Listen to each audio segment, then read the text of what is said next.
वो लोन नहीं अदा कर पा रहा है, बैंक वाले उसको कोर्ट भेजे दे रहे हैं। जब नौकरी नहीं लगी तो कहाँ लोन देगा वो? एक नहीं 100 सबूत आपको दिखाऊंगा मैं। तेरा मुझसे है पहले का नाता, कोई यूं ही नहीं दिल लुभाता कोई। तेरा मुझसे है पहले का नाता कोई। ये मैं नहीं कह रहा, एक डिनर पार्टी चल रही है वहाँ पे बाहर, जिसमें ओवैसी साहब बैठे हैं, बगल में वो भारतीय जनता पार्टी की सांसद बैठी है, और विदेशों के ये निरंतर संविधान के भावनाओं से खेलते हैं, देश की एकता से खेलते हैं, देश की अखंडता से खेलते हैं, देश की सेना से खेलते हैं, देश के उद्योग से खेलते हैं, देश के नौजवानों से खेलते हैं। फैलाया तो गोदी मीडिया ही नहीं है कि सिंदूर मोदी जी भिजवा रहे हैं घर घर डिब्बे में अपना फोटो छपवा करके, तो ये सब तो गोदी मीडिया कर रहा है ना मोदी के साथ में। आप वो दिखाइएगा जिसमें अश्लीलता हो। हाँ। तो है, किसी का चुम्बन ले रहे हैं और किसी का वीडियो में आके अगर अश्लील है तो हम अपनी माँ का भी लेते हैं, अपनी बहन का भी चुम्बन लेते हैं, अपनी पत्नी का भी चुम्बन लेते हैं। सीना ठोक के कहते हैं आप कि हम लोग चरित्रवान पार्टी के लोग हैं, हमारी पार्टी संस्कारित पार्टी है। तो क्या यही संस्कार है कि खुलेआम हाईवे पे जो है आप धाकड़ी दिखाने लगे? तो नमस्कार, मेरा नाम आलोक दीक्षित है और आप देख रहे हैं #भारत न्यूज़। बात करेंगे आज हम शब्दों की। भारतीय राजनीति में भाषा की मर्यादा को लेकर के आजकल आए दिन कोई भी नेता गलत बयानबाजी कर देता है और ये नहीं सोचता है कि इसका असर क्या पड़ता है। अक्सर आपने देखा होगा टीवी डिबेट्स हो, संसद हो, विधानसभा हो, तो नेताओं के द्वारा ऐसी भाषा का इस्तेमाल किया जाता है जो अमर्यादित होती है। हमारे साथ बातचीत करने के लिए लखनऊ में आज जनता है और जानने की कोशिश करेंगे कि क्या जो भाषा का इस्तेमाल हो रहा है वो जायज़ है। हमारे साथ बातचीत करने के लिए है, क्या नाम होगा आपका? विराट मिश्रा। विराट जी, आपने देखा होगा किसी भी पार्टी का, किसी भी दल का नेता हो, लेकिन इस समय भाषाई मर्यादा नहीं रह गई है। क्या लगता है ऐसा क्यों है? क्योंकि हमारे जो अभी नेता हैं लोकतंत्र को भूल चुके हैं एक तरीके से। अभी इन लोगों को ये नहीं पता है कि अगर यही देश पे राज करने के बाद अगर यही उल्टा बोलेंगे तो हमारी जनता का क्या होगा। इनको अपनी जनता का भविष्य की कतई चिंता नहीं है, और जो जनता भविष्य में अभी जो बच्चे, नए युवा बच्चे हैं, इनको भी यही संदेश दे रहे हैं कि जैसे हम बात कर रहे हैं वैसे आप भी करो ऐसे। तो दोनों तरफ से कहीं तक ये देखा जा सकता है कि नेताओं के द्वारा जो हम लोगों को लिए प्रेरणा मिल रही है वो यही सिखा रही है कि हम एक दूसरे से ऐसे ही नफरत करते रहें। बिल्कुल, मैं आपसे ये भी जानने की कोशिश करूंगा, रुकिएगा। पहले अटल जी थे, सुषमा जी थी, पंडित जवाहरलाल नेहरू हुआ करते थे, जिनकी भाषाई, कितना भी हमारे मतभेद हों, वैचारिक मतभेद हों, लेकिन भाषा का स्तर इतना गिरा नहीं था जितना आज की डेट में है। क्या लगता है ऐसा क्यों है? जी, बहुत उस समय के जो राजनेता थे जो है अपनी मर्यादा में बात रखते थे, पक्ष विपक्ष हो। ये तो जनता जनार्दन की व्यवस्था है जो है कि कभी आप पक्ष में हैं, कभी हम पक्ष में हैं, कभी इधर बैठे आप हैं, कभी हम इधर बैठते हैं। तो जो भाषा मर्यादाएं हैं जो है, ये लोग बड़े कुर्सी पर बैठे हैं, उसको किस तरीके से बोलना है, क्या बोलना है, ये समझना चाहिए। नहीं तो क्या इनको क्या ऊपर से ये आदेश हैं आजकल? अब तो भाषा से तो यही लगता है कि मतलब बुलवाया जा रहा है, भाषाएं से तो यही लगता है कि बुलवाया जा रहा है जो है कि आप अभद्र भाषा बोलिए किसी विपक्ष के पास। विपक्ष भी एक नेता जो है उल्टा बोल देते हैं, जो नहीं बोलना चाहिए, नहीं होना चाहिए ऐसा जो है।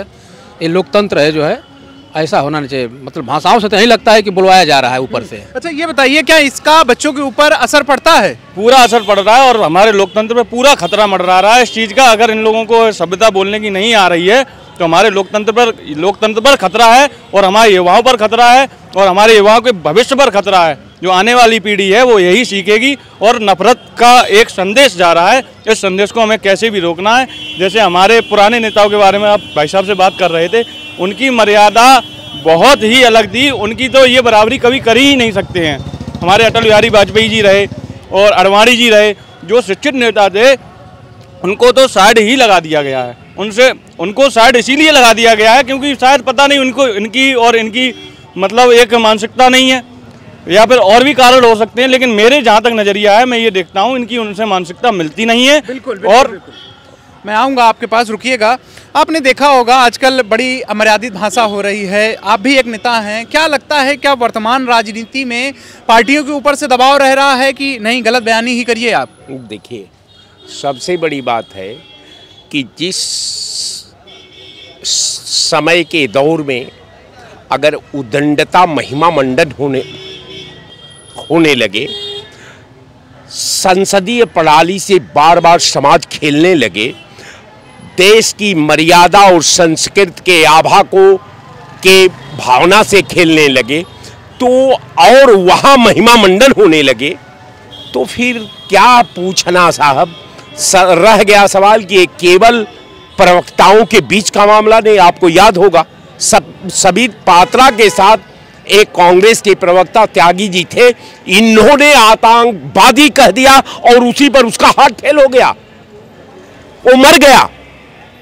तो कहने का मेरा मतलब कि देश की पार्लियामेंट में देख रहे हैं, एक सम्मानित नेता सोनिया गांधी पर प्रधानमंत्री जी का भाषा का आप मूल्यांकन कर लीजिए, इनके तमाम नेताओं के भाषा का मूल्यांकन कर लीजिए, इसके बावजूद भी ये सरकार जो है अपने नेताओं के विरुद्ध कोई कार्रवाई करने को तैयार नहीं होती। हाँ, अब रह गया सवाल कि केवल हम विधा को वहां फॉलो करते हैं जहां हमारे प्रतिकूल सवाल खड़े होते हैं। तो ये जो इस समय जो समय का दौर चल रहा है, जो नया भारत की बात हो रही है, जो नया उत्तर प्रदेश की बात हो रही है, हम समझते हैं कि नया क्या यही नया भारत है कि हम अपने विधा के मर्यादा के साथ खेलेंगे, हम संविधान के मर्यादा के साथ खेलेंगे, हम भारत की एकता की मर्यादा के साथ खेलेंगे, हम भारत की अखंडता के साथ खेलेंगे, हम भारत के संप्रभुता के साथ खेलेंगे, यहाँ तक कि हम सेना को भी नहीं बकस सकते।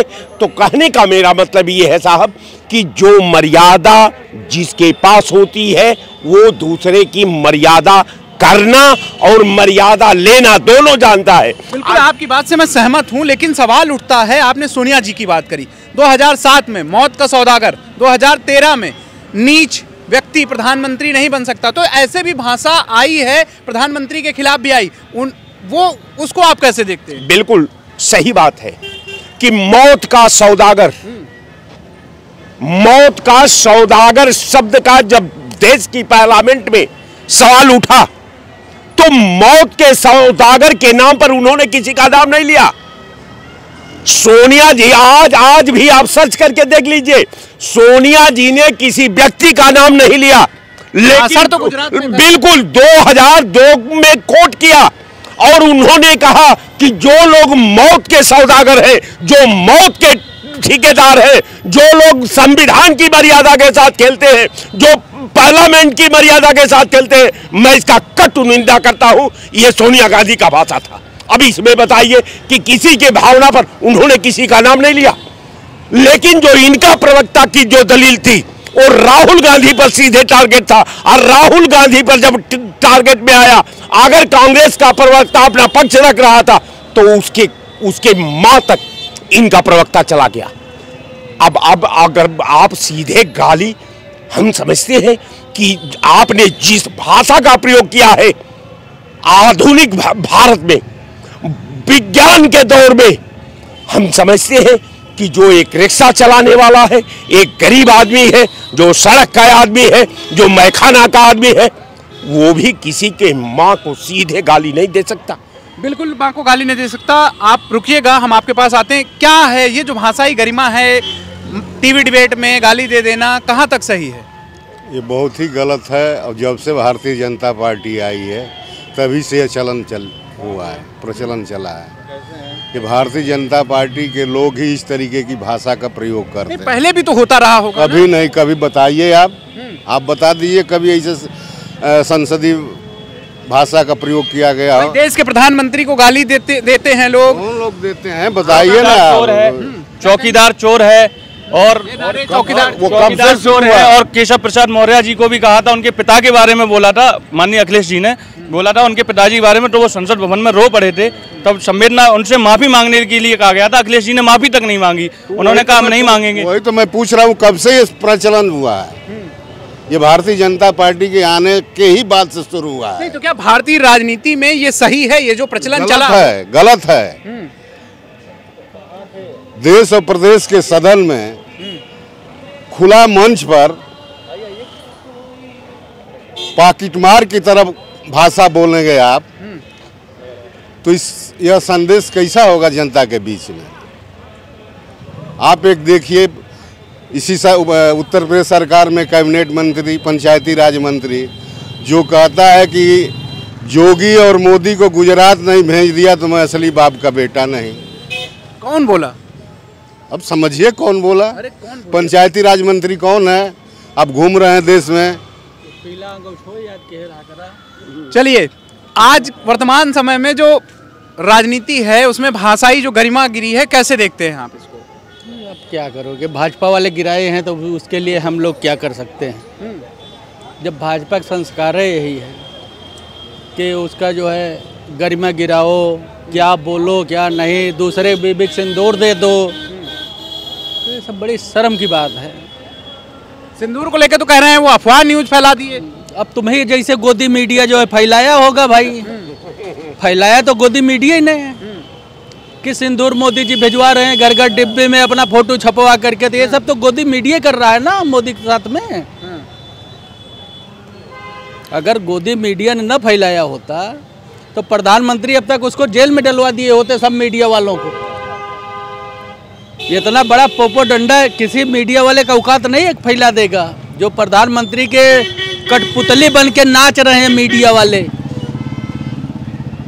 तो ये बड़ी शर्म की बात है कि मीडिया वाले सब उनका जो बताते हैं वो न्यूज पूछते हैं, व्हाट्सएप पे उनके आ जाता है पहले से कि यही पूछो जनता से, वही उसके अलावा उनकी औकात नहीं पूछ लें कि विद्यालय क्यों बंद हो रहे हैं, नौकरी पूछते तो हैं, हम लोग तो पूछते हैं ना आपसे। क्या पूछते हो? कभी पूछे हो कि इतना विद्यालय क्यों बंद हो गए? बिल्कुल पूछा जाता है। कभी नहीं पूछे हो कि इतना विद्यालय क्यों सरकार ने बंद करवा दिया? नौकरी आप हमारे हैशटैग भारत न्यूज को सब्सक्राइब करिए, देखिए आप, हम लोग पूछते हैं। आप लोगों की हिम्मत नहीं है कि सरकार से सही सवाल पूछ ले कि आप नौकरी तो दे नहीं रहे हो, सिंदूर क्यों भिजवा रहे हो घर घर? क्या सबके पति मर गए? 140 करोड़ जनता के, पूरे देश के सबके पति मर गए हैं कि तुम अपना सिंदूर सबको दोगे डिब्बे में भर के फोटो लगा के? ये चीज तो पूछ नहीं पा रहे हो। तो नौकरी तो बहुत दूर है, नौकरी के लिए आप कैसे पूछोगे कि नौकरी जनता को नहीं मिल रही है, आत्महत्या कर रहे हैं बच्चे?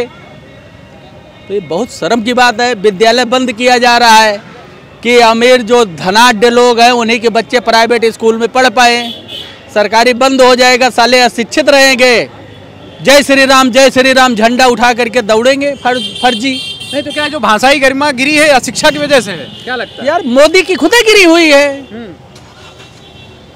मोदी तो कच्चा फेल हैं, वो भी तो नहीं पढ़े लिखे हैं। पढ़े लिखे होते तो उनके गरिमाई स्थिति कहाँ गिर जाती बताओ तुम? वो मान मर्यादा का ध्यान रखते, दूसरे की बीबी तुम कैसे सिंदूर देने वाले कौन होते हो भाई? अपने बीबी छोड़ करके रखे हो तुम, अपने बीबी के तो सिंदूर भर नहीं पा रहे हो, दूसरे के यहाँ सिंदूर देने चले हो। तो इसीलिए कहा गया है ना कि जनता को हमेशा विचार करके वोट देना चाहिए कि पढ़े लिखे प्रधानमंत्री बनाना चाहिए, अनपढ़ कभी देश के गद्दे में नहीं बैठाना चाहिए, नहीं तो देश भी बेचेगा और जनता को साथ में भी बेच देगा। ये चल रहा है प्रधानमंत्री जी का प्रोसीजर। अभी इलेक्ट्रिकल आप देख लीजिए, इसको बिकने दीजिए, अभी चल रहा है इनका प्रोसीजर। जिस दिन बिक जाएगा कितनों के घर में अंधेरा हो जाएगा, लाओ मैं लिख दूं स्टाम्प पेपर पे। तो बड़ी शर्म की बात है कि जो आदमी देश के लिए इतना नहीं सोच पा रहा है जनता का। अरे भाई तुम 5 किलो राशन दे रहे हो, जब उसके घर में अंधेरा रहेगा तो कौन सा जला करके मोबाइल जला करके वो खाना बनाएगा? वो तो साला वैसे है, पहले कच्चा घर था तो कम से कम जो है लोग बिना उसका भी रह लेते थे, पंखे का भी। अब तो आधा से ज़्यादा हार्ट अटैक पड़ जाएगा, मर जाएंगे। आधा से ज़्यादा आपने कोरोना में मार दिया, वैक्सीन लगवा। कौन मार दिया कोरोना में? प्रधानमंत्री जी ने मार दिया। और कौन मार दिया? और कौन मारा है? एक मिनट, आप प्रधानमंत्री ने मार दिया क्या कहेंगे? अरे वो तो भाई जिसके यहाँ पर जो मरा है वो जानता है। हम लोगों के सामने जैसे बिलक बिलक कर लोग मरे हैं, इन लोगों का विपक्ष का तो कहना ये भी था कि कोरोना था ही नहीं, भाई कोरोना से जिसके घर में लोग मरे हैं उनको पता है था कि नहीं था। अब जैसे चाचा जी ने कहा कि गोदी मीडिया, तो मैं तो सबसे पहले अपने तरफ से एक बात रखूंगा कि नेताओं से पहले एक जनता जनार्दन को समझना पड़ेगा कि गोदी मीडिया कहाँ गोदी है मीडिया। मैं तो सारी चीज़ें टीवी पर देख रहा हूँ, जो सवाल आप करते हैं उनसे भी करते हैं, हमसे भी करते हैं, विपक्ष से भी करते हैं। मैं तो सारे सवालों को देखता हूँ, एक दूसरे की निंदा करते हैं, ऐसे ही एक दूसरे के खिलाफ जब एक दूसरे के खिलाफ बोलते हैं तब भाषाओं की गर्मा बिगड़ जाती है। उसके बाद ये स्थिति पैदा होती है जिस चीज का आप हमसे सवाल कर रहे हैं। बिल्कुल, दोनों पक्षों से होता है, दोनों पक्षों की भाषा सही नहीं है। आपको क्या लगता है इसमें सुधार कैसे लाया जा सकता है? देखिए, पहले जो समाज का पथ प्रदर्शक है वो अपने आचरण में, अपने आंतरिक भावना में, अपने कर्म में, अपने वचन में अगर सुधार ला करके एक पारदर्शी भारतीय विधा से ओतप्रोत एक प्लेटफार्म पूरे समाज को दर्पण में दिखाना पड़ेगा। अब तभी हम समझते हैं कि जो हमारी परंपराओं से खेलने वाली जो शक्तियां आज बलौती हो गई है, इनका ये अपने को बैक होंगे और पूरी विधा अपने रूप में सद्भाव से प्रेरित विधा जो है फॉलो हो जाएगी। लेकिन सरकार के पास इच्छा शक्ति मजबूत होनी चाहिए। लेकिन कारण ये है कि इसलिए नहीं होगी कि जिसका भूत, जिसका वर्तमान और जिसका भविष्य उदंडता पर निर्मित हो, उससे नेक संस्कृत का आभा का उम्मीद ही नहीं की जा सकती।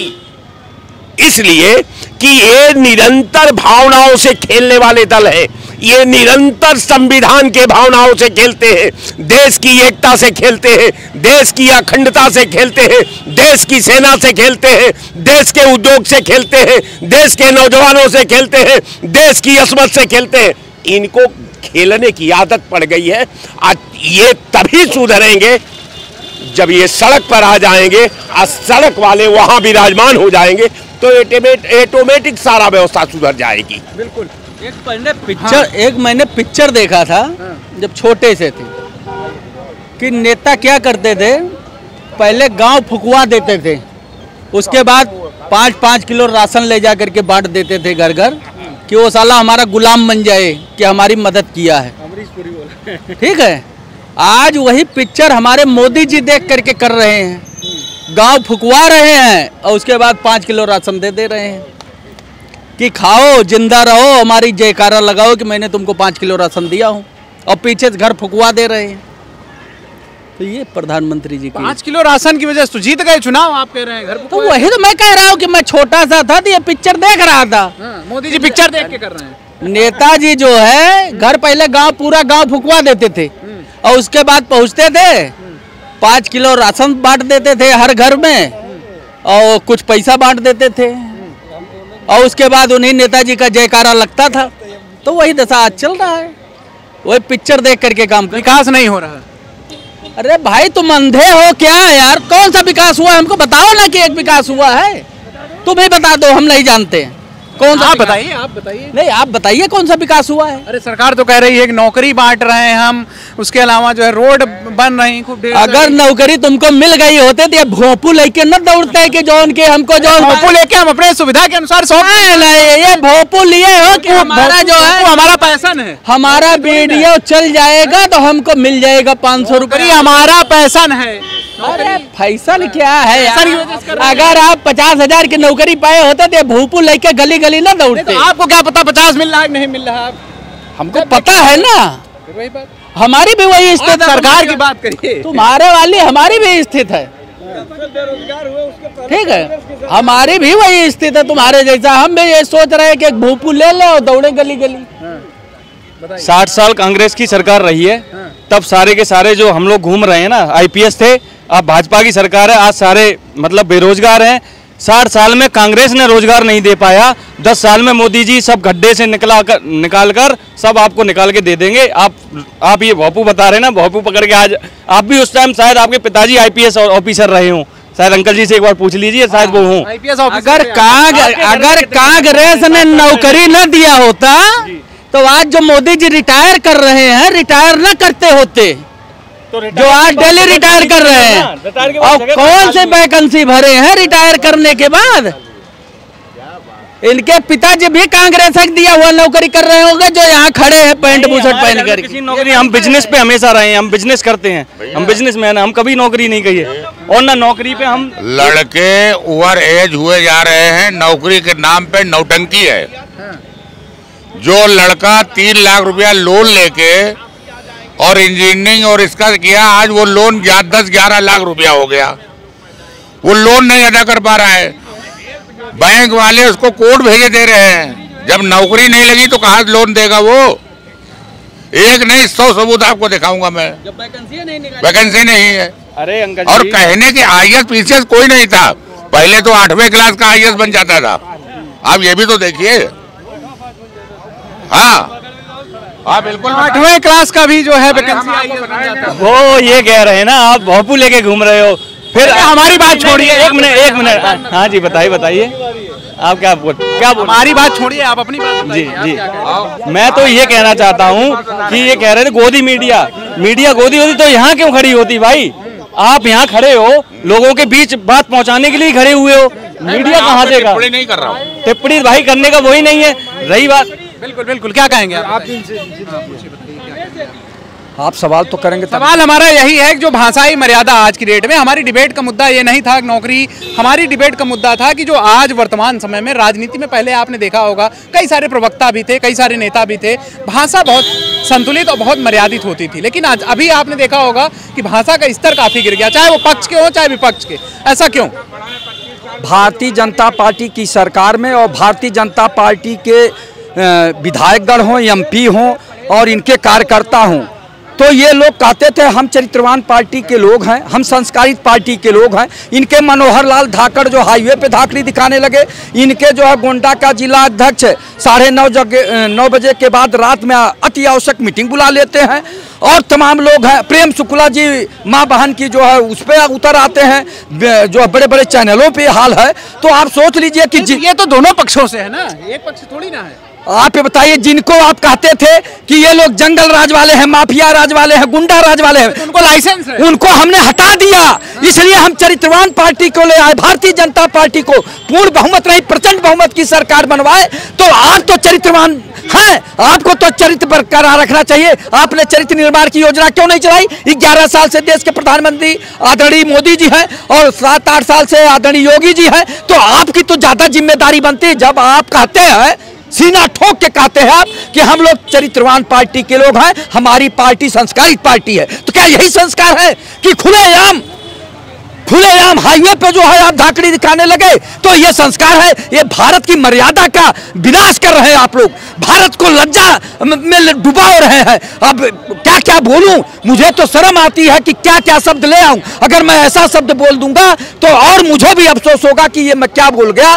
तो मैं कहना चाहता हूं कि जिसकी ज्यादा जिम्मेदारी होती है, जो भारतीय जनता पार्टी के लोग ढिढोरा पीटते थे, उनका चाल चरित्र चेहरा उजागर हो गया है। और जहां तक चिकित्सा शिक्षा रोजगार की बात है, आदरणीय मोदी जी जब आए थे तो कहते थे 2 करोड़ लोगों को प्रतिवर्ष रोजगार दूंगा, देश से भ्रष्टाचार समाप्त करूंगा, देश से महंगाई समाप्त करूंगा, विदेशों में जमा काला धन लाके देश में खुशहाली लाऊंगा। क्या लोगों को मिला? आज भी MSc PhD डिलीट करके, IIT करके, ITI पॉलिटेक्निक करके, BEd BTC करके, D pharma B pharma M pharma करके और MA MSc करके बच्चे बेरोजगारी का दंश झेल रहे हैं। ये उत्तर प्रदेश में भी और देश में भी। लेकिन ये लोग कोई नौकरी चाकरी की बात नहीं करते, उसमें बात करेंगे, कहेंगे राष्ट्रद्रोही है, देशद्रोही है। जब इनसे सवाल पूछेंगे भारतीय जनता पार्टी के लोगों से, तो ये कहेंगे आपको कि ये देशद्रोही है, राष्ट्रद्रोही है। और माननीय मोदी जी से मैं पूछना चाहता हूं, 1 मिनट, उनके जो है मध्य प्रदेश के मंत्री कर्नल सोफिया को कहते हैं आतंकवादियों की बहन है, लेकिन वो राष्ट्रभक्त हैं, वो राष्ट्रभक्त हैं। जो कर्नल सोफिया के ऊपर इस तरह का बोले, जुबान फिसल गई, माफी मांग रहे हैं। हर बार जुबान फिसल जाती है यार, माफी मांग लो, जुबान फिसल जाए। आप ये बताइए, किसी का जो है अपमान सरेआम कर दीजिए, उसके बाद कर दीजिए कि माफी मांगता हूं भैया। तो ये भारतीय जनता पार्टी का चरित्र है। और इनके कार्यकर्ता कुछ, जब हम लोग सवाल करते हैं। जब हम सवाल करते हैं इनसे कि बेरोजगारी बढ़ रही है, भ्रष्टाचार बढ़ रहा है, महंगाई बढ़ रही, तहसील में चले जाइए तो लेखपाल से लेके एसडीएम तक भ्रष्टाचार मिलते हैं, थाने में चले जाइए तो सिपाही से लेके जो है थानेदार तक भ्रष्टाचार बात कर रहे हो तो कहते हैं भ्रष्टा मुक्त